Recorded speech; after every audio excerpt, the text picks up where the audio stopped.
He once had everything. Not everything from motivational quotes, but real, tangible things. Morning coffee with a view of the city, car keys that he threw on the table without looking, a phone that rang without pauses, partners, clients, friends. And confidence. So quiet, internal, I'm in my place. His name was Artem. He loved cars since childhood. Not speed, a sense of control.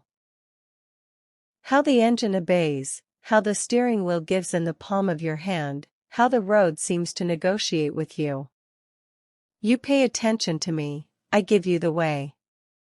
The first business went off at 24. The second, at 26.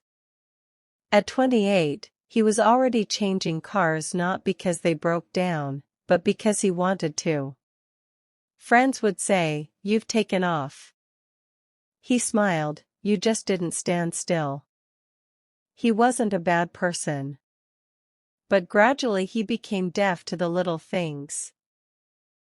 He didn't call his mother back when he was later. He postponed meetings with those who were still there before everything.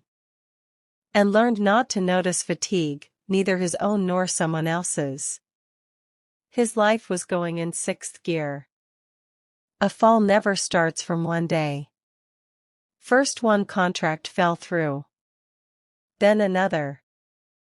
The market has sunk, he reassured himself. We'll get even. He took out a loan, temporarily. He signed an agreement that he would have reread 3 times before. He trusted people he would never trust, if he hadn't rushed.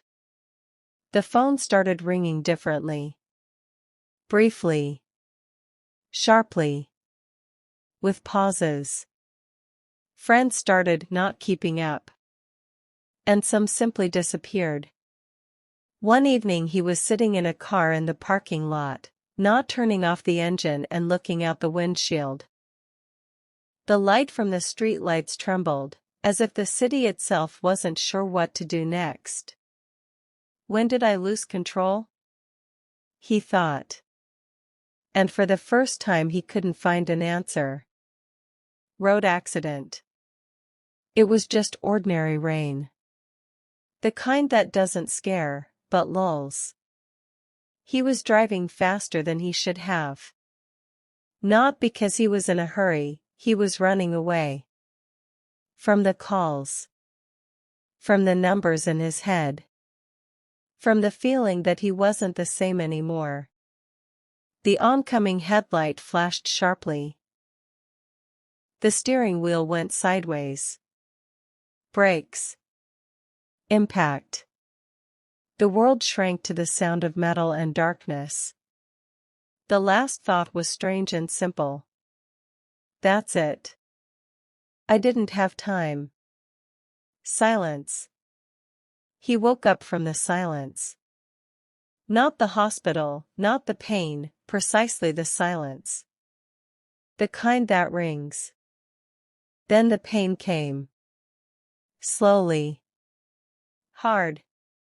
Like a truth that you can't escape from. You survived, said the nurse. That's a lot. He wanted to say something sensible. But all he could do was ask, the car? She looked at him longer than necessary.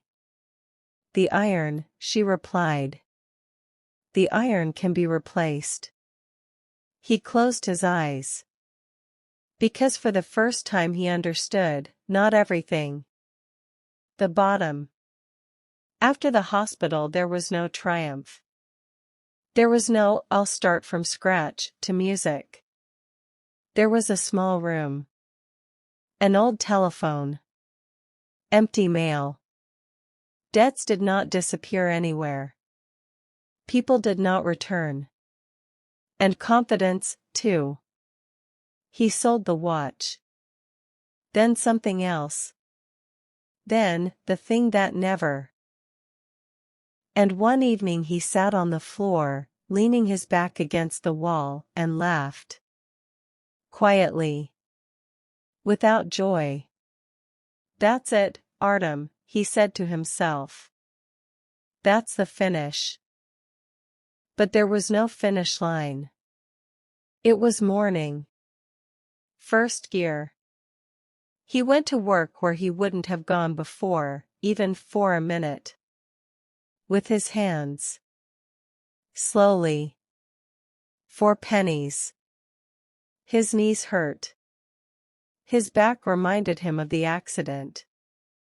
Pride was silent, it had nothing to say. But for the first time in a long time, he slept without anxiety. He started calling his mother. Just like that. Without a then. He began to notice the sky. The smell of gasoline. The warmth of an engine that starts the first time. He fell in love with cars again. Not as a status. As a living craft. Slow recovery. A year passed. Then another. He had a small garage. Then a client who said, "You act as if it were your car." Artem smiled, because it used to be that way. He didn't chase anymore. He was driving. In second. Sometimes in third. But always consciously. The finale. One evening he stood by a restored car. Not a new one. With scars. But a real one. He ran his hand along the body and said quietly, "You and I are alike." The road ahead was dark. But he was no longer afraid. Because he knew. Speed is not the main thing. The main thing is not to lose control again.